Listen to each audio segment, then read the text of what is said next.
My name is Eric Shabazz, and you're listening to the Invisible Hand Podcast. The world's ran by human nature, self-interest, and power. Let's get into it. And today we're going to talk about why do high-value men get away with cheating. We're going to talk about it from the perspective of the laws of power, the laws of human nature, and from the perspective of self-interest. First of all, let's start off with one of the laws of power by Robert Greene, and he talks about make yourself indispensable. The more people depend on you for their prosperity, success, and or happiness, the greater your power and freedom becomes. Build unique skills and talents, know their secrets, or intertwine your fate so it's hard to cut you off.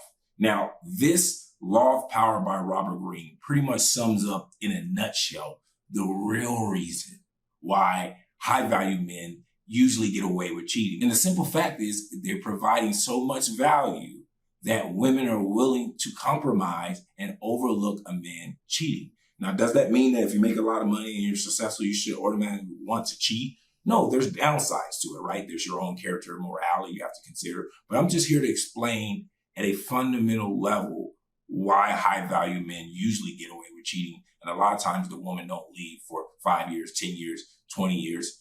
If they do leave, it takes a long time. It's a hard battle. Why? Because you're providing so much value in all the other areas that the life is too good to walk away from. Now, here's the catch-22 though.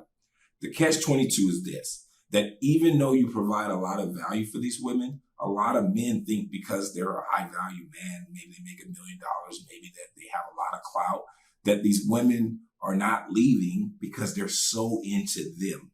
And I think it's a little bit disingenuous to say that's what it is. What it actually is by nature of a woman being a woman, she's actually more selfish by nature than man. Now, I don't say this to actually put down women, but it's more of a biological imperative. I'll give you an example. A woman meets a man and first thing she thinks, is he attractive? Okay, check. Can he provide security? Is he economically attractive? Yes. For me and my child. So her standards of your economics is going to be higher because you need to be able to take care of me and a potential child. So her first two imperatives is not necessarily who you are, your personality and all that good stuff. It's really about, can you provide security for me and my child? And so if you think about it, if you're a high value man, a millionaire, and you have a girl and you cheat on her and she doesn't walk away, it's not because necessarily she's so into you. It's because you're fulfilling her main two most important imperatives at such a high level, right? If you're a multimillionaire or a billionaire and you cheat on her, she don't like it, of course. It hits her ego and everything. But you're hitting her main two imperatives in life, which is to protect that offspring, to produce the best life and the most secure life for that offspring. So when you're highly successful and you make a lot of money, and even though you step out from time to time, you're able to fulfill all that security need, which is a deep driver for women. And so a lot of times that's why they don't leave. But it's not necessarily because you're such a great guy. It's more transactional than a lot of us want to admit. I want to make one more point on the biological imperative, which is this. A second thing is when you cheat, what is it signaling to the woman? Well, there's two false signalings going on. The first signal, which is what the woman receives, is I'm doing something wrong. He thinks less of me. He doesn't respect me. Why would he possibly go sleep with another woman? But there's another imperative biological signal that a woman may not be aware of that's actually going on, which is the fight or flight response. A man cheats on a woman, a high value man. The first thing also she may not know is by cheating, by virtue of cheating, you're actually making yourself seem more attractive to her. And she has a choice to fight or flight. I give you an example. If a high value man, a millionaire, a highly successful guy cheats on his wife, she finds out. One thing she may not realize is by virtue of him cheating, it's actually signaling to her that that man is very attractive, that other women want him.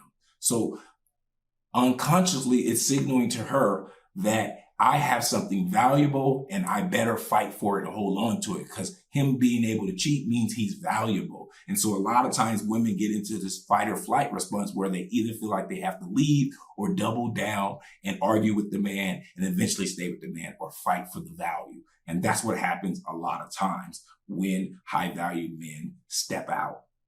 The second thing I want to talk about is another law of human nature by Robert Greene, and it goes a little like this.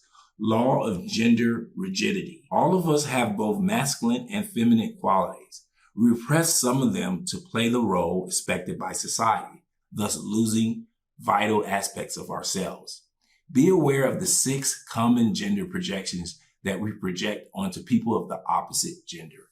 Now, I want to really address women when it comes to this law of human nature, because I think a lot of women hurt themselves by not understanding or accepting or acknowledging the true nature of a man. And I think that a lot of times when they get stepped out on, they take it way more personal than they should. And a lot of times it causes a lot of problems where it creates a lot of trauma and distrust in them because they're trying to basically make a man something that they're fundamentally not. And they're doing what Robert Greene talks about here. They're projecting their desires onto the opposite gender. So the question becomes, do men fundamentally want to be monogamous? Yes and no. Meaning that when a man does commit to a woman or take a woman under his wing or decide to be in a relationship with a woman, he wants her monogamous, but he doesn't necessarily want to be monogamous. He does that by necessity to make you happy and make you feel secure. And so instead of just blatantly saying, I'm going to have sex with other women, which you're not going to be cool with, he does it behind your back because he wants to feel his masculine imperative without destroying yours. So a lot of high value men who cheat are actually hiding it, not because they're necessarily cowards, but also they're hiding it because they actually want you to feel secure in your relationship. But it could be argued that it is cowardly. Ultimately, the bigger man would just tell the woman straight up, I want multiple women and you. But that's really, really hard to do. So for women to navigate the world at the highest level, it's in your best interest to really acknowledge that your desire for monogamy from a man is really your desire. And you need to acknowledge at some point that that's not necessarily his desire.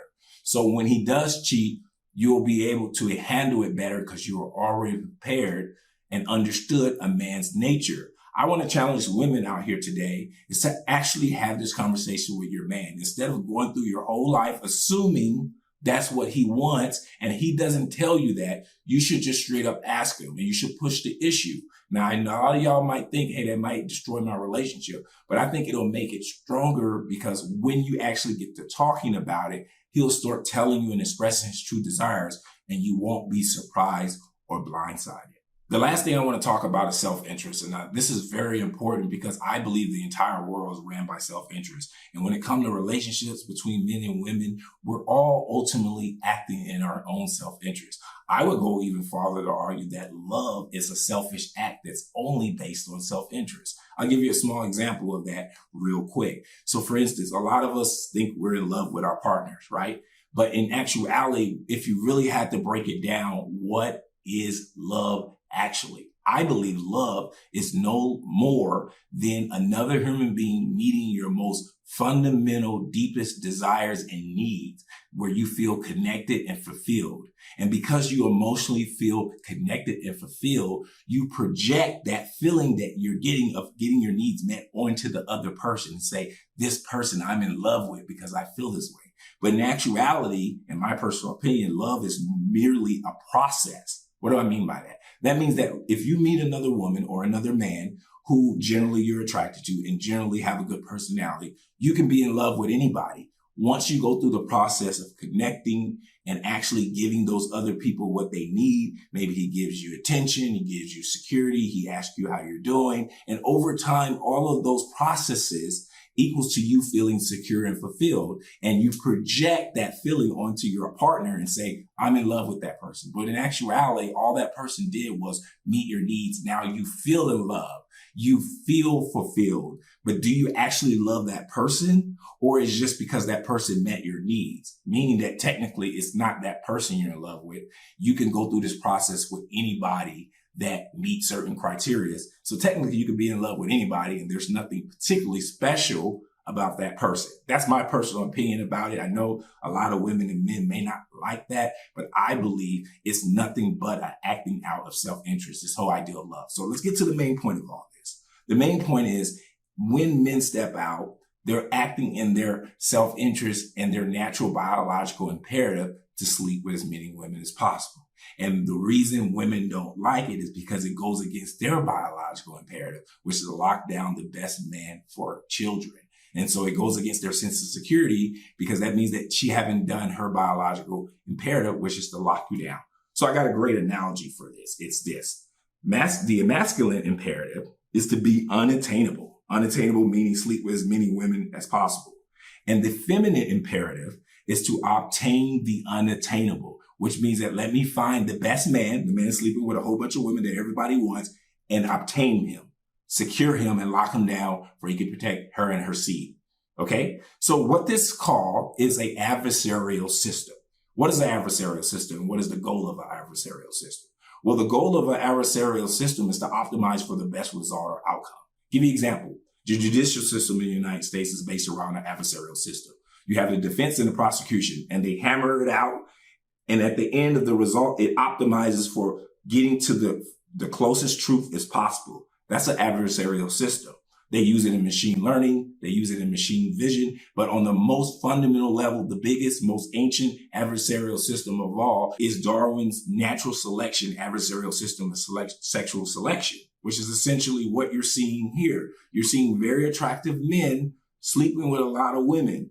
And because they're attractive, a lot of women want them. The problem is the woman's goal goes in direct conflict with the man's goal, which is I want to lock him down. That's the female.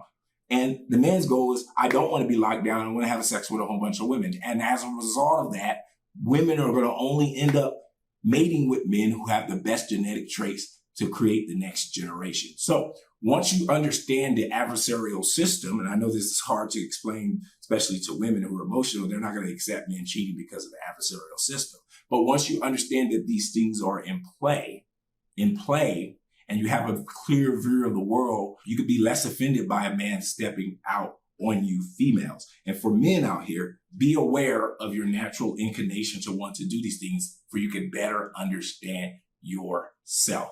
So let's sum it up. What's the big point? The big point is this. The reason most men get away with stepping out on their wives and the women don't leave is not necessarily, I'm talking about high value men who are very wealthy, who have social status and lots of women desire. The real reason they get away with it is not because they're such great men, but in reality, it's what they provide for those women. They provide a lifestyle and security that supersedes necessarily what the woman feels directly for that man or how great he is or how great his personality is. It's what he provides. It's a transaction. What he provides is not worth walking away from just because you had sex with another woman. So that kind of busts both bubbles. That busts the male bubble who thinks he's so great because she doesn't leave when she steps out. It's not all about you.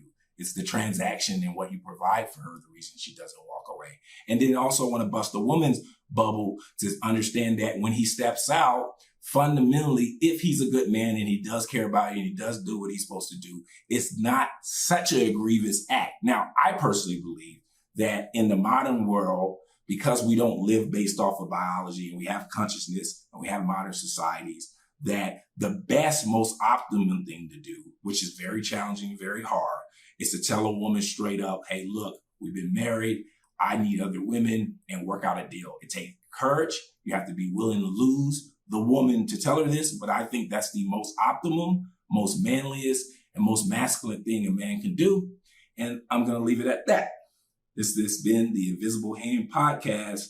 Till next time, my friends. Hey guys, we're going to do a quick word from our sponsors. Don't forget to like and subscribe, and we'll be right back. The future of legal betting is finally here. Place a bet using Bitcoin right over the phone. Unlike traditional gambling sites, every bet you make with us is guaranteed a 50% probability of winning. All of our bets are one-on-one against a real person and never the house. We offer some of the most unique bets in the industry. Bets like, will LeBron James win his 5th NBA title? Will Joe Biden be elected for a second term? Will Tesla be worth $1 trillion by the end of 2022? You can bet on if it'll rain tomorrow. You can literally bet on any future event. Text the phrase "I bet" to the number in the description and I'll reply back with all of our available bets. Again, text the phrase "I bet" to the number in the description and I'll reply back with all of our available bets today.